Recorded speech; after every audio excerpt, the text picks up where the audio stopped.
Seeing none, we'll move on to items from council. Commissioner, I've been in commission meetings all day. Council Member Kaler. Today I attended the Chamber of Commerce Board of Directors meeting, and last week, as you know, I was your alternate to the Solano County Water Agency meeting. And at that time, I learned that the City of Davis has given the Environmental Recognition Award for a nonprofit agency to the Solano County Water Agency. And should people wish to attend, that will be at the Davis City Council meeting next Tuesday at 6. There'll be a reception. It was interesting in that we were nominated by Lois Wolk, who is normally a good friend of Dixon's. And she was the mayor of the City of Davis at a point in time that the City of Davis was actually suing Solano County Water Agency for their treatment of Puda Creek. However, clearly things have changed, and we are now, Solano County Water Agency is now in good standing with Lois Wolk and a number of other people, or they would not have been the recipient of the City of Davis's Environmental Award. Anything else? I think that's enough. Okay. Well, as they say, politics make strange bedfellows. So anyway, moving on. Councilmember Chiaramella. Yes, I attended the YOLO Solano Air Quality District Board meeting on Wednesday, April 8th as Mayor Baxter's alternate. I was welcomed with rather open arms.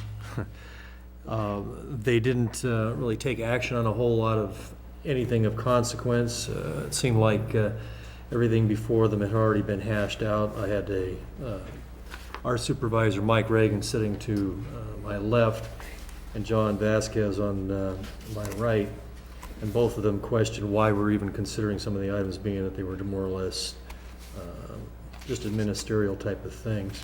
At the end of the meeting, it was rather interesting to see Mayor Augustine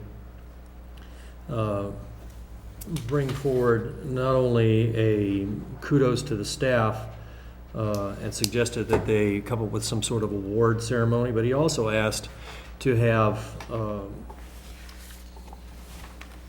a general direction taken by the board to benefit the citizens, because he claimed that it seemed like all these agencies do is find ways to make it more burdensome on the users in the district.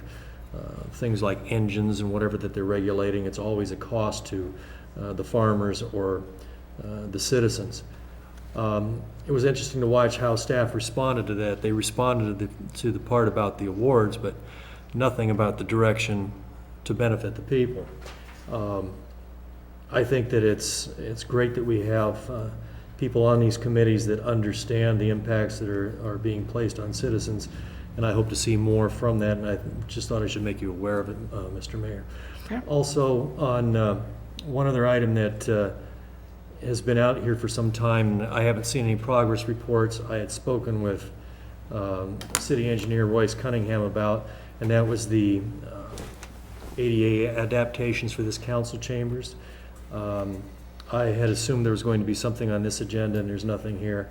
And I'd simply like to remind council that we're way behind in making this chambers accessible for all the requirements of the disabled. Thank you. Okay. Councilmember Kappas. I didn't know anything tonight. Nothing. All right. And you're feeling better after?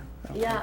Aside from the fact that I was terribly sick all last week, and I heard a couple other people were too, so at least I wasn't alone in that. But I'm feeling much better today. So Good. Thanks for your concern. That's good to hear. Vice Mayor Fuller. Thank you, Mayor. It was my pleasure to attend a meeting in LA regarding statewide issues. I was appointed to a committee, as you know, a public safety committee for statewide public safety issues. A number of issues was discussed. We could take this whole time up talking about the bills that are out there that people ought to be aware of, people trying to pass bills to create more laws. And some of those things were grounded by this committee, which I'm appreciative that the league really takes proactive approach to not burdening cities with more requirements and legal issues that they have to oversee. And there are a number of people from all over the state that are involved in that from other cities, and I was gratified to be able to meet some of those folks and really make a connection to further the issues of public safety and homeland security. I will tell you that the state is trying to lump everything under one house. I think that's a mistake. I don't think the CHP ought to be run by civilians that have no clue as to what's going on. That's kind of the reason I got on that committee. And I was gratified that the whole room had a consensus that that would be a mistake. These groups tend to get together, create more staff, create more burden, create more tax issues, and I think create more problems for us trying to pay for it. So there you go. And I enjoyed that opportunity and was able to take my Easter vacation with my granddaughter to Disneyland and my wife and enjoy a few things afterwards. And you went through It's a Small World about 400 times, huh? No. Well, good, thank you.